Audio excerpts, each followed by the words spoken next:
I mean, at that point, the effective inflation rate was 20%. We were going to lose $100 million a year. I was going to basically get beat to zero. If we could either work ourselves to death and be beat to zero, or we could take the money, right, and revolt against the system. And it's like switch to the Bitcoin standard. So I thought, we have nothing to lose, everything to gain. We have no chance of winning in the old system. It's not clear to me that the new system will be successful, but I know the old system is a certain death. Right. So there's a point at which the ship is sinking. You're either going to get in the lifeboat that have you ever been in the lifeboat that you get in when the ship is sinking? The answer is generally no. In a recent interview on Natalie Brunell with Michael Saylor, key insights emerged about why more companies haven't yet followed MicroStrategy's lead in adopting Bitcoin. Saylor discussed his expectations for institutional adoption in the years ahead and MicroStrategy's pivotal role in the Bitcoin ecosystem. At the time of the discussion, Bitcoin was trading at approximately $992,000, reflecting a 1% increase over the past 24 hours and a 34% gain in the last 30 days. As Bitcoin continues its upward momentum, questions arise about the pace of corporate adoption and the future of institutional investment in the cryptocurrency space. Stop. You don't have time. Don't miss out this 2025 bull run. Educate yourself first ahead of the crowd. We have created the ultimate step-by-step crypto cheat guide that will guide you this bull run. Unlock the secrets of crypto and make smarter investments today. Now by clicking on the link below to get your exclusive copy just under $10. I think in 2020, as I told you, after 10 years of doing I tried to buy the stock back. I spent hundreds of millions on sales and marketing. I rebuilt every system in the company from the ground up. We rebuilt all the products again. A third time, I had the most brilliant people working for me. And after I tried every possible conventional technique and nothing had worked, COVID hit, lockdown hit. The stock was cut in half again. And after the stock was cut in half, and we had a $500 million company worth $250 million. And after the stock was cut in half, the only thing we had left was $500 million of cash. And then Jerome Powell said, well, we're going to set the interest rate on the cash at 0 and keep it there for 4 years. And I was like, well, and it's illegal to go to your office. And after you've been beat to death, and to add insult to injury, we're under home arrest. Jerome Powell says our cash is worthless and he's going to keep it worthless forever. The stock has crashed. All the big tech companies are hiring away all my employees. Then now they just have to repath their browser and they'll go work for Google and Facebook and Amazon. They're like, why'd you leave? Well, I'm getting stock options. Well, our stock is worthless. Our options are worthless. After all that, to add insult to injury, when the Fed dropped interest rates to 0, everybody owning the empty real estate got rich. The offices are empty. No one's using the office space, but the value of the office buildings doubled. I'm not allowed to even go to the office, but the guy that owns the office, I have to pay the rent.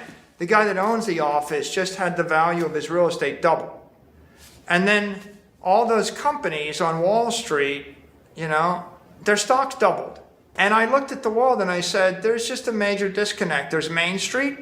If you work for a living, if you own a yoga salon or you run a restaurant or a bar, you operate a cruise line or you go knock on doors or you do something or you fly aircraft, you take risk. You're not allowed to work. Your company's shut down and you're bankrupt. And it's your fault. And if you try to work, you're an enemy of the people. You want to go to work, you're going to kill grandma. Okay? So that's like, okay, well, the entire system is basically stacked, right? It's stacked to oppress, crush, suck the soul out of Main Street. And you're the enemy. It's your fault. And then on the other hand, Wall Street, their stocks all double. They all got rich. They're the best year of their life. And this is the perversity. By the late summer of 2020, if you owned a $2 billion hedge fund, you had $4 billion, you actually got a $200 million payout. You're on a floaty in your pool in the Hamptons. Everyone's telling you how smart you are. You're a genius. You did no work. You just got rich because the interest rates went from 350 basis points to 0 and all the assets doubled.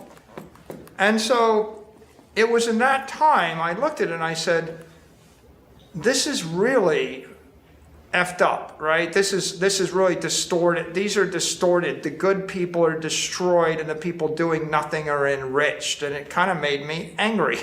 So somewhere between despair, frustration, anger, irritation. And then the last point is we had nothing to lose. Right? Why did we do it? Because we tried everything else. We had nothing to lose. And I had all of these things in front of me, and I said, well, it's pretty obvious if the system is rigged in favor of the property owners against the working class, then I had a working class company. I said, I'm either going to sit here and play the game the way the system is, hold my cash at 0 and lose 10 or... As we just heard, Michael Saylor discussed why more companies haven't yet adopted Bitcoin. Now, let's hear his thoughts on what needs to change for institutional adoption to accelerate and how MicroStrategy is leading the way in the Bitcoin ecosystem. Let's listen to Michael Saylor's insight. I think it's the 4 years, a lot of people take their cues, they're not first principles thinkers, right? They take their cues from other authority figures. So 4 years ago, it wasn't clear that Bitcoin was an institutional asset. It wasn't clear as a digital commodity. What happened? Gary Gensler said it's a digital commodity. Gary Gensler said Satoshi did a good thing. The administration didn't ban it. BlackRock supported it. Trump said, don't sell it. So and FASB, the accounting organization, said, okay, now you can market at fair value. So if it goes up, you have an investment gain. When it goes down, it's an investment loss. If you have $1 billion of it, you can say you have $1 billion of it. So the accounting got fixed, the regulatory treatment got fixed, the political environment got fixed. One could argue, though, these things really didn't really get fixed, or they won't be truly fixed until 2025, right? When Trump is president, January 20th, now you have a president that says don't sell your Bitcoin. Now you have an end to the war in crypto. Now you have an end to the war, the hostile approach toward Bitcoin. Now you have a new head of the SEC that doesn't just say, I will do it under protest, but it's a good thing. And then fair value accounting becomes normal. If we get the repeal of SAB 121 and you get the first bank or 2 banks that support Bitcoin, then you can say, okay, the banking system accepted it, the accounting system accepted it, the regulators accepted it, the administration accepted it, the House, the Senate accepted it. Now a lot of people that they don't really think for themselves, or maybe they just fall in, it might be too harsh, it might be more to say, they just want to be part of the crowd or the late majority, or I want to basically wait until all the other people have taken the risk. When all my smart rich friends have an iPhone, I'll buy an iPhone. When my smart rich friends have a Spirio playing piano, I'll buy a piano that plays music for itself. When my smart rich friends have a jet, I'll buy a jet. So they're going to wait for their smart rich friends that they look up to do it, and then they will follow. Yeah. And I think that in August of 2020, Natalie, when I tweeted we bought 250 million of Bitcoin, it didn't occur to me that no one else in the history of the crypto industry had ever announced that they bought $250 million of Bitcoin. It didn't occur to me that no one ever announced they bought 250 million of anything, right? And it didn't occur to me that no one ever did privately, right? So the most likely situation then, looking back ex post facto in hindsight, is when we announced we'd done it, nobody in the history of the world had ever invested $250 million in a crypto asset. No one had ever announced it, right? No one ever done it. And so what happened next, of course, is now we've invested more than 10 billion. And now here's the most important insight. Now we've invested more than 10 million. We know that smart people have invested more than 850 billion. We know that now. But we also know, even after the 4 years, even after 40 Bitcoin buys, even after I've said, I buy, oh, I'm going to buy 42 billion more. Even after that, nobody has ever put out a press release or a tweet saying they bought $250 million of any other crypto asset. So there is no second best. It's like there's one crypto asset that people buy that's money. Everything else is a speculation. And I have no problem with speculation if you can do it in an ethically sound, fair fashion. If you're not cheating somebody, then I don't have a problem with gambling. I don't have a problem with speculation. And the truth is, I think there's a place to launch tokens and digital securities and the like that are actually constructive and good for the civilization. And I think we'll see it going forward.